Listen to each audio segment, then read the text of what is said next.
ჩვენ თითოეული ვიბადებით დაზიანებული ბუნებით, დაცემული ბუნებით ვიბადებით და კი ნათლისღების ჩვენ ცოდვები მოგვეტევება, მაგრამ რჩება მიდრეკილებები. ბუნებიანი მიდრეკილებები ზოგს ასეთი, ზოგს ისეთი, სხვადასხვა ადამიანს სხვადასხვა რამისკენ აქვს, ცუდისკენ მიდრეკილება და თავისთავად ცხადია, რომ ჩვენ ბრძოლა გვიწევს. ასედაც არის ნათქვამი ქრისტიანობაო, დინების საწინააღმდეგო ცურვა. აი მეტროში კიბეები რომ მოძრაობს, ხო? ჩვენ იმ კიბეზე კი არ ავდივართ, რომელიც მაღლა მიდის. ჩვენ იმ კიბეზე უნდა ავიდეთ, დაბლა რომ მოდის. ანუ ჩვენი ბუნება ესეთია, ჩვენი ბუნება ჯოჯოხეთისკენ მიგვაქანებს, მაგრამ ჩვენ უნდა ვიბრძოლოთ და აი ამ ბრძოლაში გაჩერება რას ნიშნავს? უკან წასვლას. ამიტომ არ უნდა გაჩერდეთ.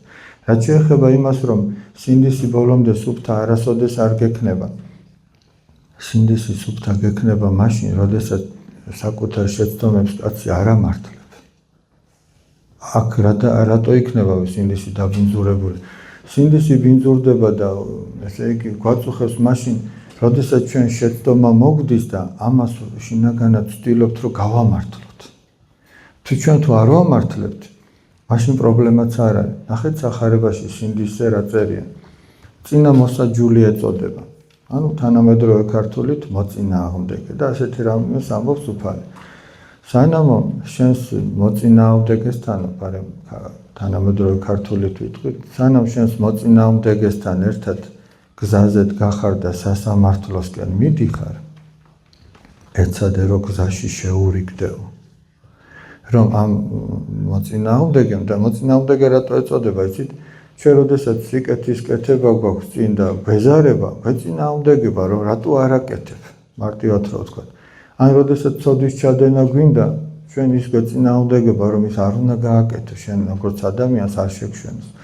და აი ამ მოწინააღმდეგეს შეურიგდი გზაში, რომ იქ მოსამართლეს არ გადაგცეს, მოსამართლემ კიდე მსაჯულს და მარადიულად საპყრობილეში არ ჩაგაგდონ. ეხლა როგორ უნდა შეურიგდეს ადამიანი თავის სინდის? ერთადერთი გზა ეს არის სინანული. ჯერის რომ ეცადოს ადამიანი რომ ღვთისმცნება ზედმიწევნით აღასრულოს და სინდისი დაიცვას. სინდისი ადამიანმა უნდა დაიცვას ღვთის მიმართ.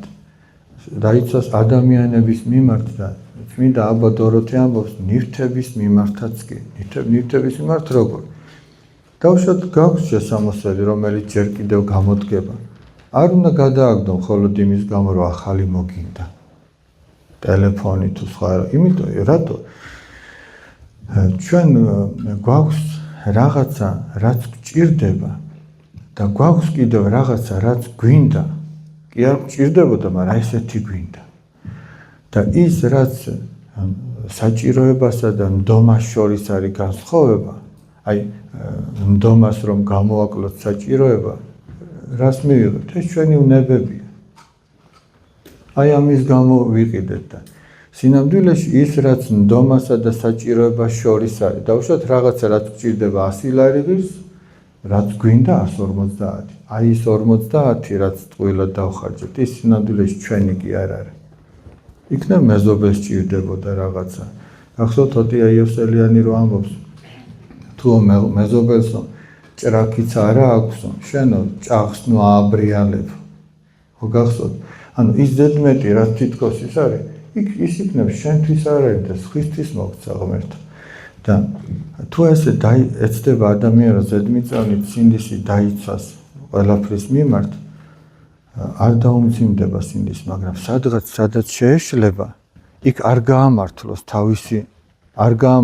თავისი ეს ცოდვა, რაღაცით არ გაამართლოს.